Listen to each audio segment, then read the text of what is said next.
Hey everyone, welcome back to Made It to Medicine with Vix. That's me. I'm a second year medical student at UICOM Chicago, and I come to you weekly with videos talking about my pre-med, term med school life, and everything in between. Today is the part 2 of my How I Got a Full Tuition and Fees Scholarship to Medical School video, where today I'm going to take you through the entire application, and then at the end I am going to read to you my responses to the 4 questions that I had to answer in order to fulfill my application requirement. So be sure to stay tuned to the very end so that you hear those responses and just so you can see all the nitty-gritty of what the application entails. If you haven't done so already, please be sure to like, comment, and subscribe to this channel to help Made It to Medicine grow, reach more people, all the things. But yeah, stay tuned. We're about to get right into it right now.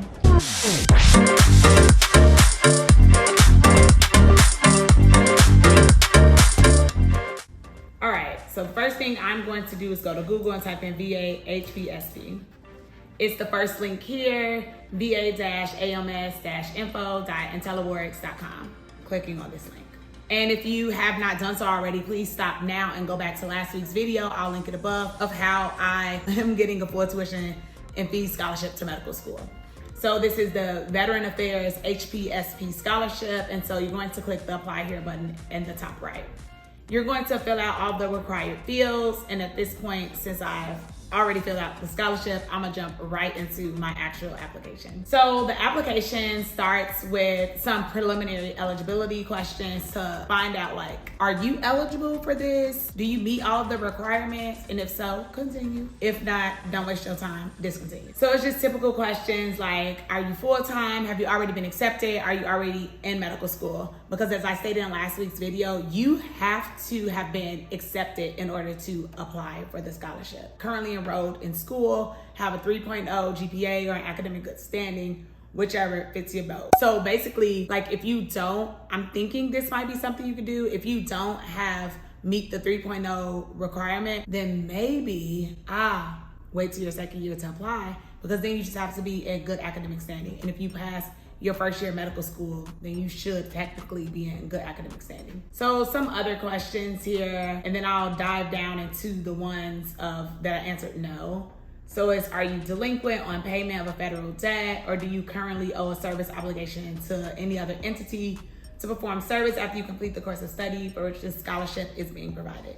So basically, are you enrolled in any HPSP scholarships? So I don't think that you could be a recipient of multiple, because then they want their service fulfillment, I guess, on whatever schedule that they have lined up for you. And if you're enrolled in multiple, then they can't get it. So this summary page is gonna tell you everything that you're going to dive into in this application. So it's number 1 is the entire complete application. Then you have the verification form, evaluation and recommendations forms. I had 2 recommenders.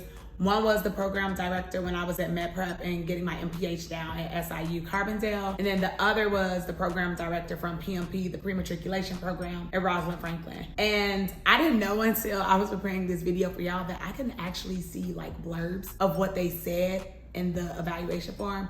So that's pretty neat, but per usual, only ask someone to recommend you who you know is going to speak highly of you. Like they basically marked outstanding for my evaluations, which is great. I don't want somebody saying like, do not recommend, because why would you ask them for a recommendation? All right, so then this is just more of like what the program is. And so the VA offers 3 different scholarship programs, HPSP, and then these other 2 of which I do not know anything about, but if you think you might be interested, go onto their website and learn more about it. But I want the scholarship for the remainder of medical school. So I didn't choose 1 year, I chose 2 or more, because listen, trying to get the bag secured and be less than that. All right, so then of course, everything always asks personal information, and then emergency contact, and then my highest level of education thus far. And then on this page, they ask, have you currently or previously worked at the Veteran Affairs Hospital as an employee? So although I did work there in 2016, it was volunteer work because I was really an employee of Northwestern Memorial Hospital as a clinical research coordinator. And we went to the VA, and I think we also we volunteered at the VA and at Rush to recruit more patients for our research study, which was people who had peripheral artery disease, and seeing if exercise intervention would help. to minimize the pain that they felt when walking. And so I think we were running out of participants in the Northwestern database. And so we asked local or neighboring hospitals if they'll be down for us to, reach out to their patients to see if they would be interested in our study. So yeah, I worked there, but I was really a volunteer because they did not hire me. So that's why I checked no for this box. And then all of my school information. And I think this actually took a while to get, because when I originally got accepted to UIC, they placed me on the Peoria campus. And it wasn't until I got accepted to the urban medicine program that I got moved to Chicago. And the system is still said Peoria, so there was some confusion on who was my actual academic advisor. This is why it's important to apply as early as possible, because that gives you more room for error. If you going through all the riffraff that I was trying to figure out who's who, what's what, it made more sense to do it earlier. But I mean, I did apply a month and a half after getting accepted, but I didn't submit it until 2.5 months later. So yeah, do better than me. And then they really just want to know, when does your program start and when will you be graduating? These are just baseline things. And then all of the next part of this application, additional applicant information, I took this directly from MCAS. So my awards, or I took it from my curriculum vitae if it wasn't an MCAS, or talking about my professional activities. Where did I work? What things would be relevant to filling out on this application, right? And then my involvement, because people love to see that you're well-rounded and that you're balanced and you're not solely just bookwork, academics, because we're humans, we are not robots. So we are meant to do more than just academia, but fulfilling our life's passion and just showing other things or other interests that you have.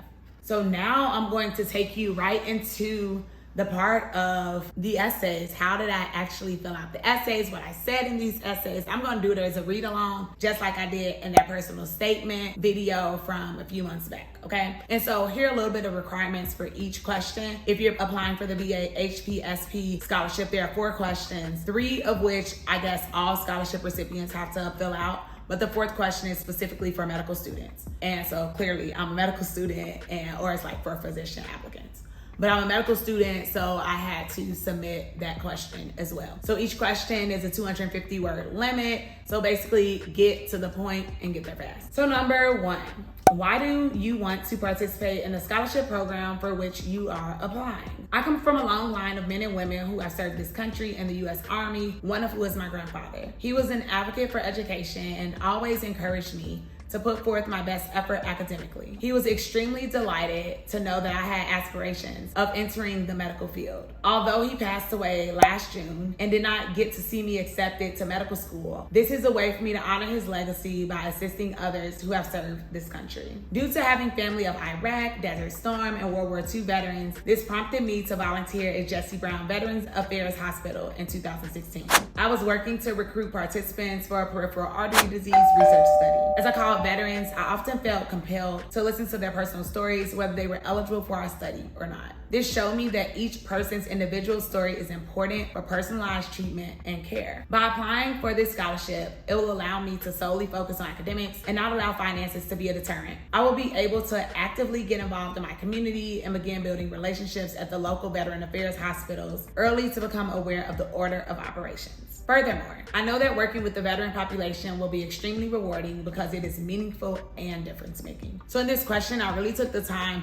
for them to further get to know me. Because like in MCAS, you have the personal statement, then you have the blurbs, you have the 3 most meaningfuls. In this essay, they're asking basic information questions and then 4 essay questions and short essay at that. I didn't even really go into why this scholarship is important for me financially, but mainly it's because I have veterans in my family and I know the work that they've done for this country, and that right there is valuable and important to me. Number 2, what are your short range, less than 5 years, and long range, between 5 and 10 years career goals? In the short term, I am enrolled in an urban medicine program at my university, which allows me to actively get involved with community partners, to listen, learn what they are in need of, then assess how I can assist. I am using these formative years to grow academically sound, seek mentorship and guidance, while volunteering regularly to be prepared for clinical clerkship years. With my Master of Public Health degree, I understand the social determinants of health and that adequate care extends beyond the doctor's office.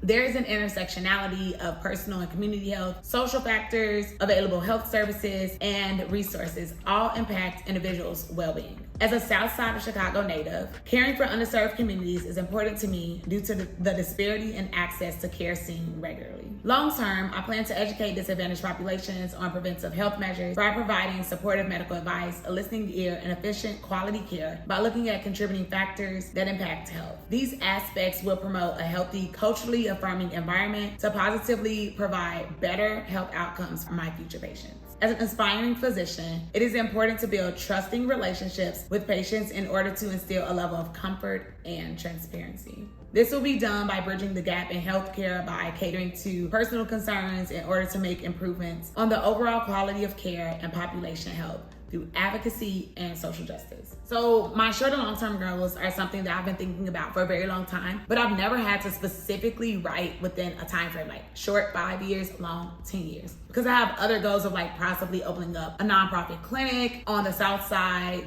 for underinsured or like uninsured patients, because everyone deserves equal access to care regardless of your socioeconomic status. And then possibly starting a foundation for Black and brown students on the South Side of Chicago to help fund their career interests or career goals of wanting to healthcare and medicine. But I thought that this was pretty good because it forced me to focus in on what are you gonna do right now? And then what are you gonna do throughout your studies as a doctor in residency and in your fellowship, right? So I thought that was pretty dope. Question number 3. How will your personal characteristics, experiences, and career goals help meet the health needs of veterans? As a non-traditional student, I have encountered a number of academic and clinical settings which have revealed different problem-solving methods. While pursuing my master's degree in public health in rural Illinois, I was creative in completing my public health practicum. I compiled resource pocket guides that detail anonymous meetings, needle drop-off locations, transportation, food pantries, and counseling services. This guide was then disseminated throughout local community centers and presented at the Regional Opioid Conference in Carbondale, Illinois. Oftentimes, veterans who have gone to combat battle with post-traumatic stress syndrome, substance abuse, and neglect. As an MPH student, I had to build relationships with community coordinators at the health department, as well as staff at local schools, in order to disseminate information. This shows my dedication and commitment to serve vulnerable populations by researching methods that are beneficial to the target community.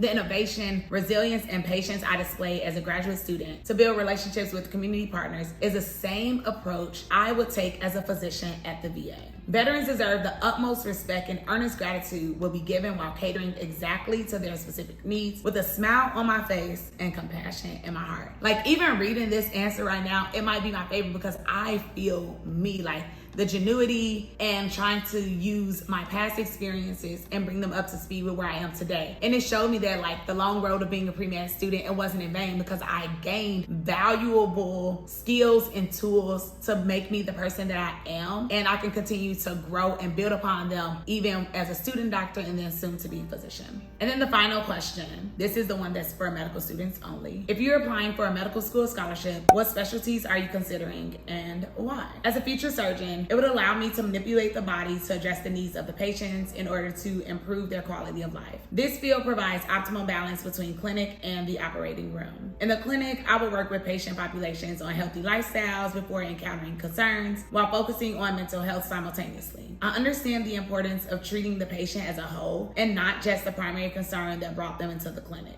I look forward to providing holistic care, respecting each patient's distinct mental, physical, emotional, and environmental strengths and differences. I am also interested in family medicine or internal medicine due to my interest in healthcare and establishing a connection with patients. I have seen this firsthand with a family member who grew up distrusting the medical system. He did not take his diabetes medicine for years. It took for him to meet the right doctor to be comfortable accepting his diagnosis, to become an active participant in his treatment plan. I desire to be a physician who is caring, compassionate, and builds partnerships with patients by working with them to create adequate plans to live a healthy and sound life. So these are how I answered the 4 essay questions that were required for this scholarship. And I hope that through that you got to further know me and my story a little bit more, why I'm on this journey to medicine and why this scholarship in particular was important or is important to me. All right, and so then to close out the application, there are just some further questions asking if you've ever been denied, revoked, or suspended, released, all these things, basically, if you've done these bad things, click yes. And if you click yes, then you have to explain what happened, what's the outcome of it. Luckily, I pressed no for everything, so I was good on this.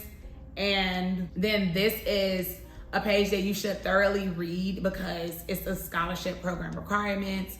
When you're done with school, they're gonna place you at a VA that will need you, so you can't necessarily choose where you wanna go. And you have to do a clinical tour and an assignment or location determined by the VA. So even while you're in school, you might have to move around unless your school is affiliated with a Veteran Affairs hospital. And there's one essentially on my school campus. It's right across the street from my gym, the Jesse Brown VA. And the last one is stating that if you have any penalties. So if I decide that I no longer want this scholarship, or I no longer want to be in medical school anymore, I have to pay them that money back. Or I have to still fulfill the service requirement for however long I was a recipient of this scholarship. But don't think that if you say you want to do it and then you change your mind, you don't have to, but just know the ramifications for the decisions that you make. But I think that that's pretty much the entire application. And so if you have any questions or comments, concerns or whatever, please post them down below so that I can get back to you. And you never know, a question that you might have might be the same as someone else. So definitely comment it so that everyone else can see it. And if you haven't done so already, please be sure to click like and subscribe to my channel and turn your notifications on so you don't miss a beat from Made It to Medicine with Vix. I do want to see this channel to continue to grow because it's really my goal, my aim, my vision to make sure that other pre-med students don't make the same mistakes that I did. It was unnecessary. I just didn't have the guidance at the time, but look, I'm here to guide you. But anyway, I'll catch y'all next week. Bye.